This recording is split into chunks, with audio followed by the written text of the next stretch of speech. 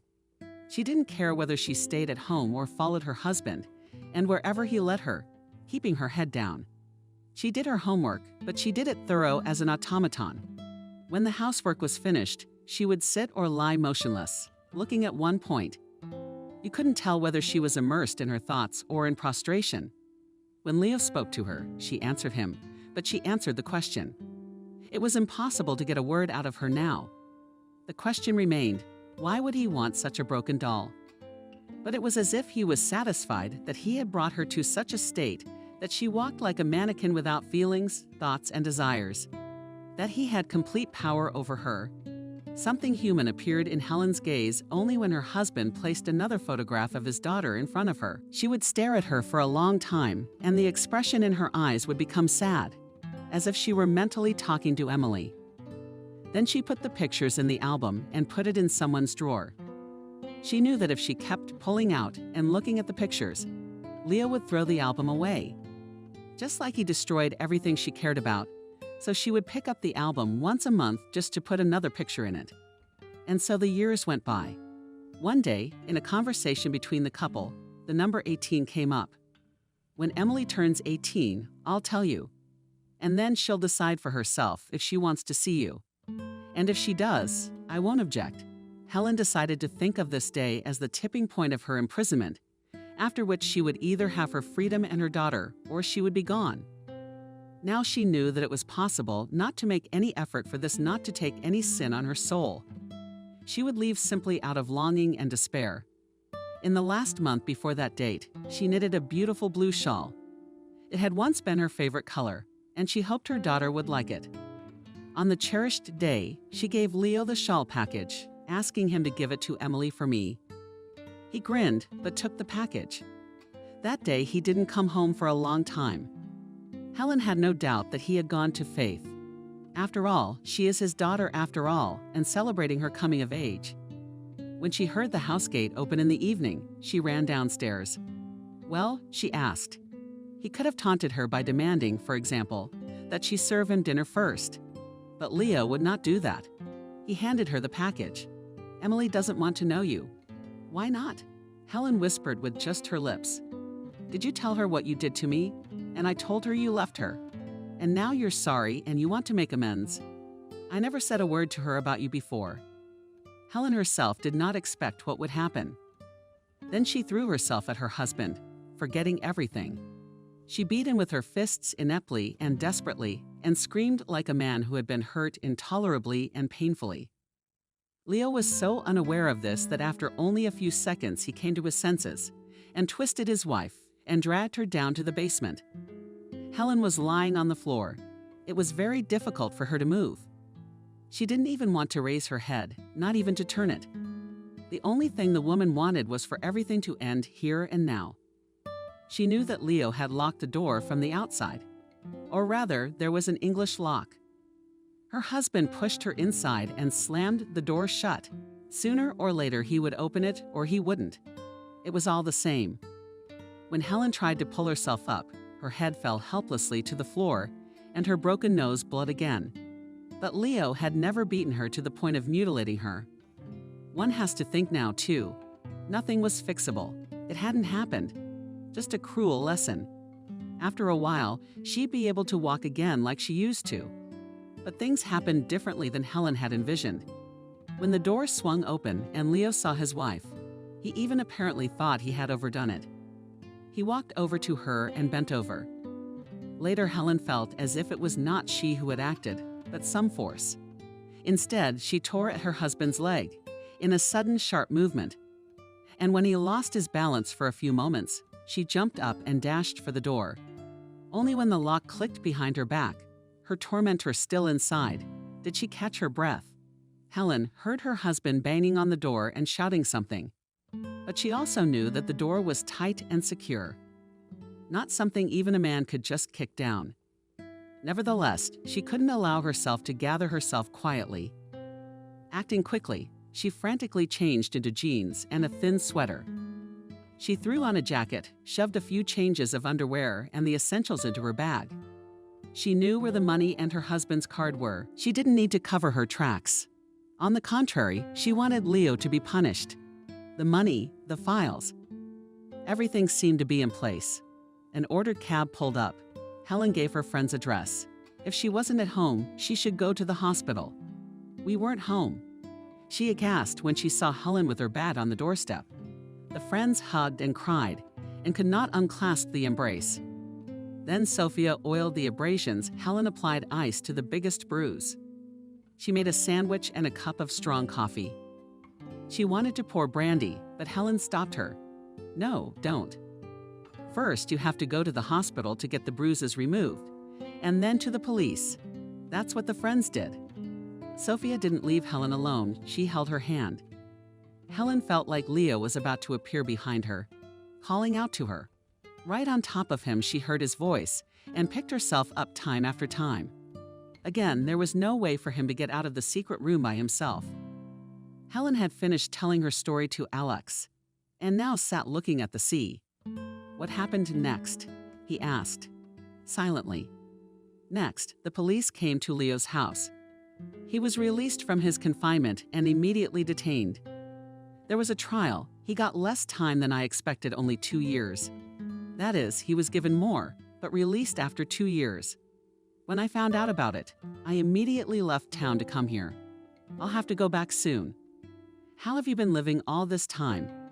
Turns out my father left me a nice inheritance. And I also found out that Leo had deposited a large sum of money into my account. Some money was no problem. That's good, because I couldn't work for a while. I was in treatment.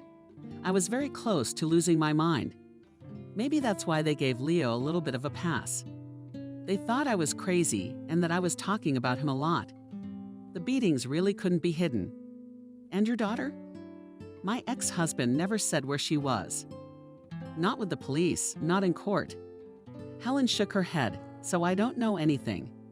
Wasn't he charged with kidnapping? He made it look like there was no baby, Helen said. There wasn't.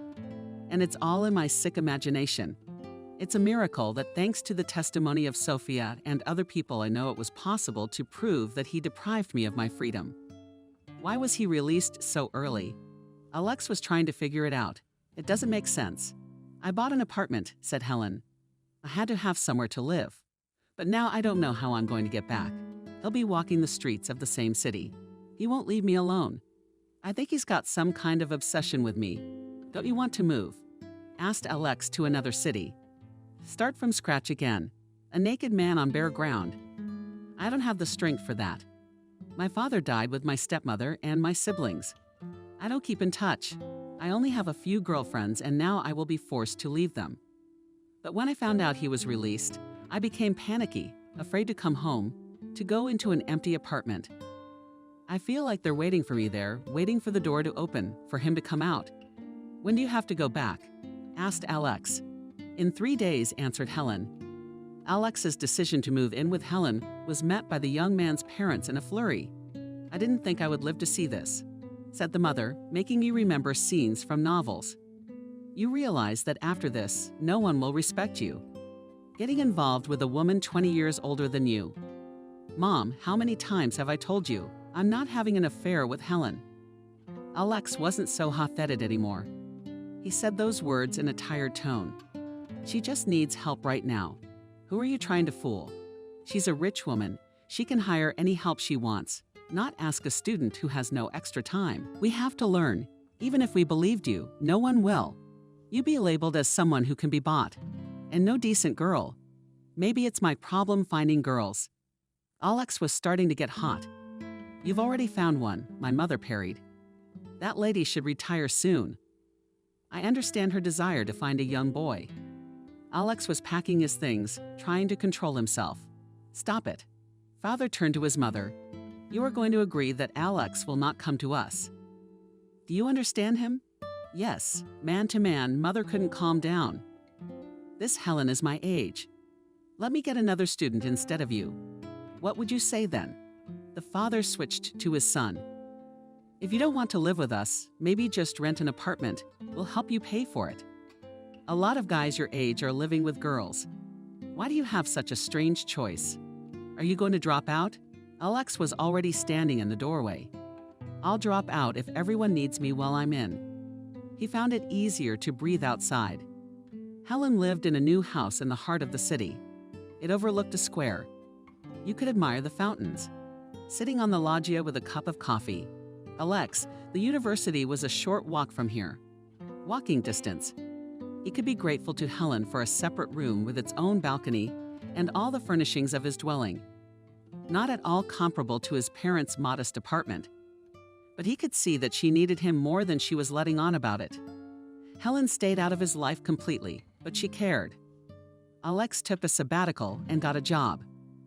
In the morning, when he was about to leave, she would make him coffee and make him something to eat, even though he asked her not to worry and not to get up so early. She would sit against him in the kitchen, watching him eat and smiling slightly.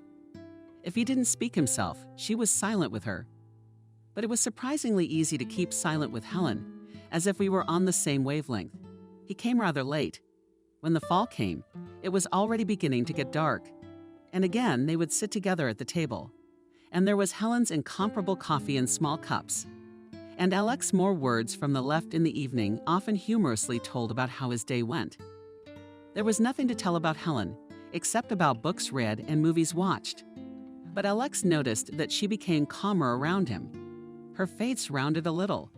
She lost her painful thinness. Her hair began to grow. Helen went to the hairdresser, made a hairstyle that suited her more than before. She even found a hobby. She started growing flowers. By the time she became a winter girl, the apartment was like a winter garden. I guess it was the earth that had drawn her to the land as she got older. Helen shrugged his shoulders. Returning, Alex often saw such a picture. Helen sits in an armchair, as if in a green thunderstorm of branches beating all over. Softly speaking sconces, and the woman is reading a book. Alex involuntarily noted that the woman remained beautiful, despite all that she had been through. If I ever get married, I would like such a mother-in-law, he thought, feeling that Helen gradually becomes for him a native person. But sometimes, when he woke up in the middle of the night, he saw a light in the kitchen. And that means that Helen again had a terrible dream, in which the door quietly opens and her ex-husband enters. And now until morning, she will sit, drink coffee, and listen. Would there be footsteps on the stairs? She realized that these were far-fetched fears, but she couldn't help it. From Leo's house, Helen had taken nothing with her except her personal belongings, a photo album, and a blue shawl she had knitted for her daughter. The shawl now hung in her room. Alex did not hide from her that he was trying to find her husband and daughter. But he didn't tell her the details. And when the young man disappeared for days at a time, Helen knew it had something to do with the search, but she never questioned it. It was too painful and intolerable for her to hope and then be disappointed. And so the year passed. Helen wanted to talk to Alex about his plans for the summer. She herself wanted to go somewhere to the north, maybe to Karelia. She couldn't stand the heat, and she thought if the young man wanted to, he could accompany her. If he has a girlfriend, let him take her with him. She's paying for the young people's room. Alex's presence gave her a semblance of family, but she didn't have time to talk about it. The day came when Alex knocked on her room. "I need to talk to you." Helen looked up with frightened eyes. "Did you find out something bad?" "Leo found me. We have to leave. Will you let me sit down?" Settled across from Helen in the chair, Alex began to speak. "I found out why your ex-husband was released. Of course, not only in connection with it, but this circumstance also played a big role. Leo went blind." As Helen asked in a whisper. "There, when he was serving time, there was a fight in the zone. He got beat up pretty bad. Concussion and blindness. He was in the hospital for a long time, and he'll never see again. The doctors are sure he won't. But I wondered what he was. Why did he treat you like that? Because by the time you were married, he was already a wealthy, well-to-do man. And Emily, did you find out anything about Emily?" Helen interrupted. "Wait a minute. I was sure this behavior was more typical of someone from a marginalized background. But when I delved into all of this, he really had a rough childhood. After his father left, the family lived in blatant poverty. An old house, and there wasn't even heating with a stove and wood. The The mother, whom Leo loved very much, began to drink first and then reached for other men. She would leave the house and spend the night somewhere. And the boy was left alone in the fuel rooms, sleeping in his jacket when she returned drunk, and often with some lonely woman bragging to her son about a new ring and a new dress. Leo asked Mom, "Why did you leave me for someone else?" "You have your whole life ahead of you," she said. "Mine is passing, and you can't give me anything right now, so don't judge me for taking from others." Maybe that's what gave him the incentive to get ahead at all costs and become a wealthy man. It was an attempt to prove something to his mother, but it failed. When Leo started earning well, his mother was already dead. A life of excess is no good. And when he met you, all his childhood complexes were realized. His mother didn't belong to him. She was always slipping away from him, swapping him for someone else. So he decided to make you all his, at any cost. At first, he thought you'd be his child. But then he realized you could leave with a baby in your arms. That's when he separated you and your daughter. He knew there was no better blackmail than a daughter. He may or may not give her back to you. And as long as he has the daughter, you'll be at his mercy. Then why did he take my hope away? He said Emily didn't want to hear from me. Alex shrugged. Maybe he was tired of playing this game for so many years. Maybe he just snapped. But he wasn't going to let you go for sure. In your face, he was definitely avenging his mother for his childhood. Where he hid his faith. That's what tormented Helen. Most of all, she's alive. He gave her to strangers to be adopted. Do you know anything about that? I know. Alex was silent for a few moments, and the woman held her breath. You have no idea who raised her. Who did? Your stepmother. He brought her the little girl and assured her that you had given her up. He's too busy with work to raise a girl. Maria really did love your father. Her own sons were grown, and she realized she couldn't give the professor's own granddaughter to an orphanage. So she raised Emily. Leo visited the girl, took pictures. Helen held her hand to her throat. She really hates me and doesn't want to know. She's at Maria's now. Come with me. Alex suggested it. I have something to show you. And I also want you to know this. I met with Vera and talked to her. Helen had long ago given the young man the keys to her car, and now the car was waiting for them at the entrance. From excitement, the woman did not realize where they were going. The city ended, the villages went on. Then the road turned into the forest. Finally, Alex stopped the car and shocked. Helen recognized the place where she and her husband had once spent their honeymoon. The cottage by the lake.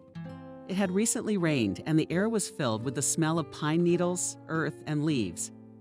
There was a small pier next to the cottages. It was empty now. It seemed that there was not a single living soul here, but it only seemed so. Helen did not immediately see on the landing in front of the cottages in a chair sat a man from the worst with gray hair and dark glasses. Helen would not have recognized Leo, but reason told her that it was him. And standing next to him, leaning toward him, was a girl. She was saying something to the old man, stroking his arm. Then the girl threw her head down. She was as fair-haired as her mother. And with her noble features, she resembled her grandfather.